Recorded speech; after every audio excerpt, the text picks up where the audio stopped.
कई दिनों से घर में कलह मचा हुआ था। माँ अलग मुंह फुलाए बैठी थी, स्त्री अलग। घर की वायु में जैसे विष भरा हुआ था।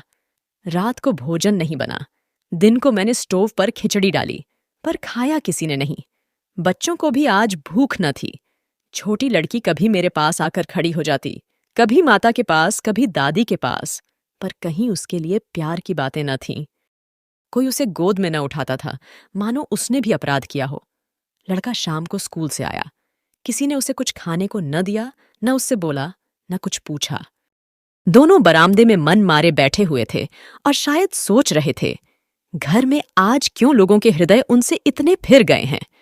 भाई बहन दिन में कितनी बार लड़ते हैं, रोना पीटना भी कई बार हो जाता है, पर ऐसा कभी नहीं होता कि घर में खाना न पके या कोई किसी से बोले नहीं। यह कैसा झगड़ा है कि 24 घंटे गुजर जाने पर भी शांत नहीं होता। यह शायद उनकी समझ में न आता था। झगड़े की जड़ कुछ न थी। अम्मा ने मेरी बहन के घर तीजा भेजन के लिए जिन सामानों की सूची लिखाई, वह पत्नी जी को घर की स्थिति देखते हुए अधिक मालूम हुई। अम्मा खुद समझदार हैं। उन्होंने थोड़ी बहुत काट छांट कर दी थी, लेकिन पत्नी जी के विचार से और काट छांट होनी चाहिए थी। 5 साड़ियों की जगह 3 रहें तो क्या बुराई है। खिलौने इतने क्या होंगे, इतनी मिठाई की क्या जरूरत। उनका कहना था, जब रोजगार में कुछ मिलता नहीं, दैनिक कार्यों में खींचतान करनी पड़ती है, दूध घी के बजट में तकलीफ हो गई, तो फिर तीजे में क्यों इतनी उदारता की जाए। पहले घर में दिया जलाकर तब मस्जिद में जलाते हैं। यह नहीं कि मस्जिद में तो दिया जला दें और घर अंधेरा पड़ा रहे। इसी बात पर सास बहू में तकरार हो गई। फिर शाखें फूट निकलीं। बात कहां से कहां जा पहुंची। गड़े हुए मुर्दे उखाड़े गए। अन्योक्तियों की बारी आई। व्यंग्य का दौर शुरू हुआ और मौनालंकार पर समाप्त हो गया। मैं बड़े संकट में था। अगर अम्मा की तरफ से कुछ कहता हूं तो पत्नी जी रोना धोना शुरू करती हैं, अपने नसीबों को कोसने लगती हैं। पत्नी किसी कहता हूं तो जन मुरीद की उपाधि मिलती है। इसलिए बारी बारी से दोनों पक्षों का समर्थन करता जाता था, पर स्वार्थवश मेरी सहानुभूति पत्नी के साथ ही थी। खुलकर अम्मा से कुछ न कहा सकता था, पर दिल में समझ रहा था कि ज्यादती इन्हीं की है। दुकान का यह हाल है कि कभी कभी बोहनी भी नहीं होती। असामियों से टका वसूल नहीं होता, तो इन पुरानी लकीरों को पीटकर क्यों अपनी जान संकट में डाली जाए। बार बार इस गृहस्थी के जंजाल पर तबीयत झुंझलाती थी। घर में 3 तो प्राणी हैं और उनमें भी प्रेम भाव नहीं। ऐसी गृहस्थी में तो आग लगा देनी चाहिए। कभी कभी ऐसी सनक सवार हो जाती थी कि सबको छोड़ छाड़ कर कहीं भाग जाऊं। जब अपने सिर पड़ेगा तब इनको होश आएगा, तब मालूम होगा कि गृहस्थी कैसे चलती है। क्या जानता था कि यह विपत्ति झेलनी पड़ेगी नहीं, विवाह का नाम ही न लेता। तरह तरह के कुत्सित भाव मन में आ रहे थे। कोई बात नहीं, अम्मा मुझे परेशान करना चाहती है। बहू उनके पांव नहीं दबाती, उनके सिर में तेल नहीं डालती, तो इसमें मेरा क्या दोष। मैंने उसे मना तो नहीं कर दिया है। मुझे तो सच्चा आनंद होगा यदि सास बहू में इतना प्रेम हो जाए, लेकिन यह मेरे वश की बात नहीं कि दोनों में प्रेम डाल दूं। अगर अम्मा ने अपनी सास की साड़ी धोई है, उनके पांव दबाए हैं, उनकी घुड़कियां खाई हैं, तो आज वह पुराना हिसाब बहू से क्यों चुकाना चाहती है। उन्हें क्यों नहीं दिखाई देता कि अब समय बदल गया है। बहुएं अब भयवश सास की गुलामी नहीं करती। प्रेम से चाहे उनके सिर के बाल नोच लो, लेकिन जो रोब दिखाकर उन पर शासन करना चाहो तो वह दिन लद गए। सारे शहर में जन्माष्टमी का उत्सव हो रहा था। मेरे घर में संग्राम छिड़ा हुआ था। संध्या हो गई थी, पर घर अंधेरा पड़ा था। मनहूसियत छाई हुई थी। मुझे अपनी पत्नी पर क्रोध आया। लड़ती हो, लड़ो, लेकिन घर में अंधेरा क्यों रखा है। जाकर कहा, क्या आज घर में चिराग न जलेंगे। पत्नी ने मुंह फुलाकर कहा, जला क्यों नहीं लेते। तुम्हारे हाथ नहीं हैं। मेरी देह में आग लग गई। बोला, तो क्या जब तुम्हारे चरण नहीं आए थे तब घर में चिराग न जलते थे। अम्मा ने आग को हवा दी। नहीं, तब सब लोग अंधेरे ही में पड़े रहते थे। पत्नी जी को अम्मा की इस टिप्पणी ने जामे के बाहर कर दिया। बोली, जलाते होंगे मिट्टी की कुप्पी, लालटेन तो मैंने नहीं देखी। मुझे इस घर में आए 10 साल हो गए। मैंने डांटा, अच्छा चुप रहो, बहुत बड़ो नहीं। ओहो, तुम तो ऐसा डांट रहे हो जैसे मुझे मोल लाए हो। मैं कहता हूं चुप रहो। क्यों चुप रहूं? अगर एक कहोगे तो दो सुनोगे। इसी का नाम पतिव्रत है? जैसा मुंह होता है वैसे ही बीड़े मिलते हैं। मैं परास्त होकर बाहर चला आया और अंधेरी कोठरी में बैठा हुआ उस मनहूस घड़ी को कोसने लगा जब इस कुलछनी से मेरा विवाह हुआ था। इस अंधकार में भी 10 साल का जीवन सिनेमा चित्रों की भांति मेरे नेत्रों के सामने दौड़ गया। उसमें कहीं प्रकाश की झलक न थी, कहीं स्नेह की मृदुता न थी। सहसा मेरे मित्र पंडित जयदेव जी ने द्वार पर पुकारा। अरे, आज ये अंधेरा क्यों कर रखा है जी? कुछ सूझता ही नहीं। कहाँ हो? मैंने कोई जवाब न दिया। सोचा, ये आज कहाँ से आकर सिर पर सवार हो गए। जयदेव ने फिर पुकारा। अरे, कहाँ हो भाई? बोलते क्यों नहीं? कोई घर में है या नहीं? कहीं से कोई जवाब न मिला। जयदेव ने द्वार को इतनी जोर से झंझोड़ा कि मुझे भय हुआ कहीं दरवाजा चौखट बाजू समेत गिर न पड़े। फिर भी मैं बोला नहीं। उनका आना खल रहा था। जयदेव चले गए। मैंने आराम की सांस ली। बारे शैतान टला नहीं घंटों सिर खाता। मगर 5 ही मिनट में फिर किसी के पैरों की आहट मिली और अब की टार्च के तीव्र प्रकाश से मेरा सारा कमरा भर उठा। जयदेव ने मुझे बैठे देखकर कुतूहल से पूछा, तुम कहाँ गए थे जी? घंटों चीखा। किसी ने जवाब तक न दिया। यह आज क्या मामला है? चिराग क्यों नहीं जले? मैंने बहाना किया। क्या जाने, मेरे सिर में दर्द था। दुकान से आकर लेटे तो नींद आ गई और सोए तो घोड़ा बेचकर, मुर्दों से शर्त लगाकर। हाँ यार, नींद आ गई। मगर घर में चिराग तो जलाना चाहिए था या उसका रिट्रेंचमेंट कर दिया। आज घर में लोग व्रत से हैं, हाथ न खाली होगा। खैर चलो, कहीं झांकी देखने चलते हो? सेठ घूरेमल के मंदिर में ऐसी झांकी बनी है कि देखते ही बनता है। ऐसे ऐसे शीशे और बिजली के सामान सजाए हैं कि आंखें झपक उठती हैं। सिंहासन के ठीक सामने ऐसा फव्वारा लगाया है कि उसमें से गुलाब जल की फुहारें निकलती हैं। मेरा तो चोला मस्त हो गया। सीधे तुम्हारे पास दौड़ा चला आ रहा हूं। बहुत झांकियां देखी होंगी तुमने, लेकिन यह और ही चीज है। आलम फटा पड़ता है। सुनते हैं दिल्ली से कोई चतुर कारीगर आया है, उसी की यह करामात है। मैंने उदासीन भाव से कहा, मेरी तो जाने की इच्छा नहीं है भाई। सिर में जोर का दर्द है। तब तो जरूर चलो। दर्द भाग न जाए तो कहना। तुम तो यार बहुत दिक करते हो। इसी मारे मैं चुपचाप पड़ा था कि किसी तरह यह बला टले, लेकिन तुम सिर पर सवार हो गए। कह दिया मैं ना जाऊंगा, और मैंने कह दिया मैं जरूर ले जाऊंगा। मुझ पर विजय पाने का मेरे मित्रों को बहुत आसान नुस्खा याद है।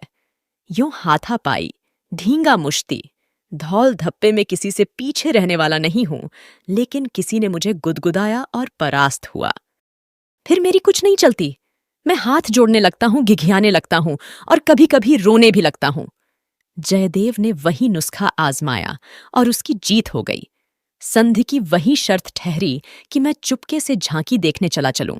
सेठ घूरेलाल उन आदमियों में हैं जिनका प्रात को नाम ले लो तो दिन भर भोजन न मिले।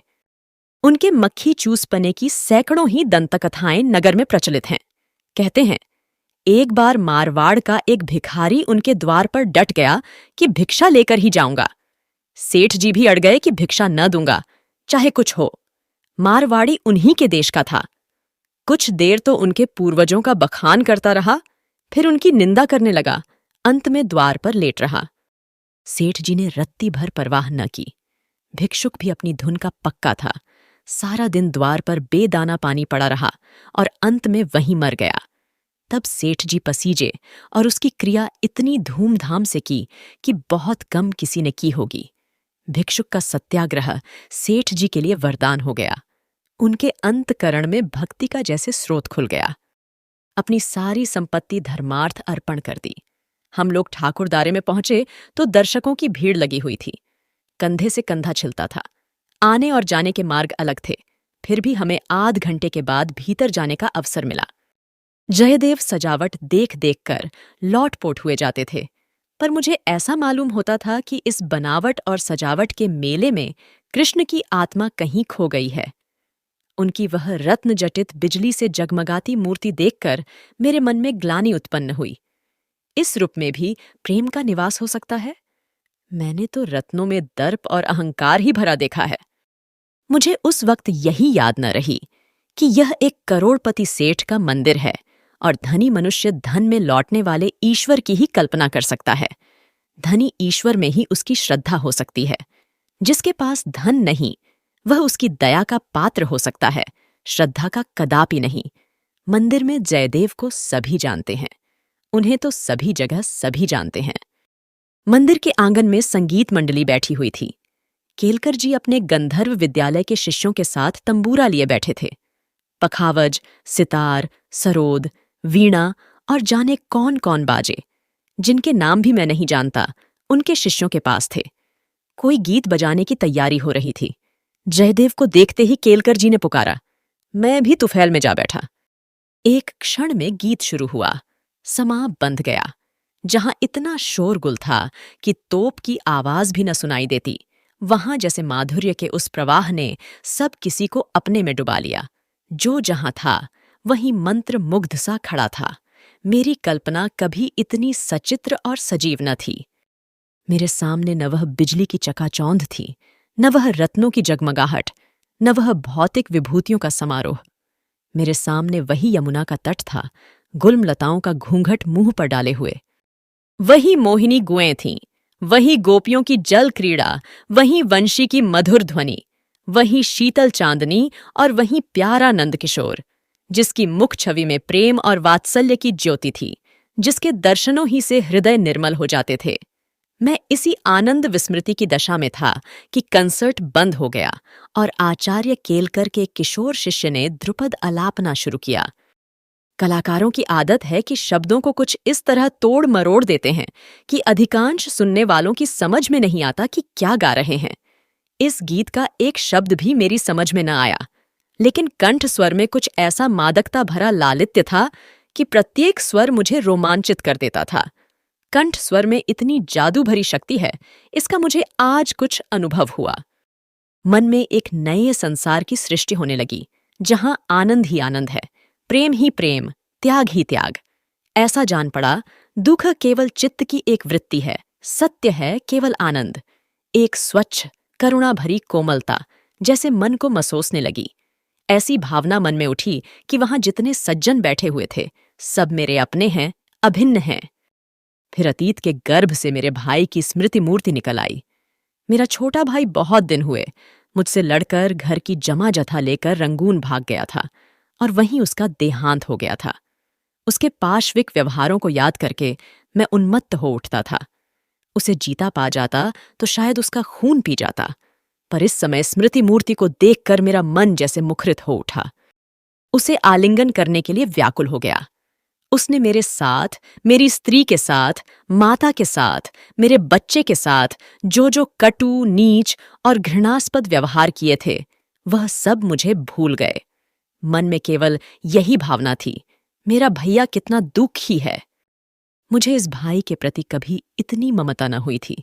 फिर तो मन की वह दशा हो गई जिसे विह्वलता कह सकते हैं। शत्रुभाव जैसे मन से मिट गया था। जिन जिन प्राणियों से मेरा बैर भाव था, जिनसे गाली गलौज, मारपीट, मुकदमाबाजी सब कुछ हो चुकी थी, वह सभी जैसे मेरे गले में लिपट लिपट कर हंस रहे थे। फिर विद्या, मेरी पत्नी की मूर्ति मेरे सामने आ खड़ी हुई। वह मूर्ति जिसे 10 साल पहले मैंने देखा था। उन आंखों में वही विकल कंपन था, वही संदिग्ध विश्वास, कपोलों पर वही लज्जा लालिमा, जैसे प्रेम सरोवर से निकला हुआ कोई कमल पुष्प हो। वही अनुराग, वही आवेश, वही याचना भरी उत्सुकता जिसमें मैंने उस न भूलने वाली रात को उसका स्वागत किया था, एक बार फिर मेरे हृदय में जाग उठी। मधुर स्मृतियों का जैसे स्रोत सा खुल गया। जी ऐसा तड़पा कि इसी समय जाकर विद्या के चरणों पर सिर रगड़कर रोऊं और रोते रोते बेसुध हो जाऊं। मेरी आंखें सजल हो गईं। मेरे मुंह से जो कटु शब्द निकले थे, वह सब जैसे मेरे ही हृदय में गड़ने लगे। इसी दशा में जैसे ममतामयी माता ने आकर मुझे गोद में उठा लिया। बालपन में जिस वात्सल्य का आनंद उठाने की मुझ में शक्ति न थी, वह आनंद आज मैंने उठाया। गाना बंद हो गया। सब लोग उठ उठ कर जाने लगे। मैं कल्पना सागर में ही डूबा रहा। सहसा जयदेव ने पुकारा, चलते हो या बैठे ही रहोगे? यह कहानी यहीं खत्म होती है। और हाँ, अगर आप कोई अपने पसंद की कहानी सुनना चाहते हैं तो कमेंट में ज़रूर बताइए, मैं कोशिश करूंगी। और प्लीज़ लाइक और सब्सक्राइब करना मत भूलिएगा। सुनने के लिए धन्यवाद।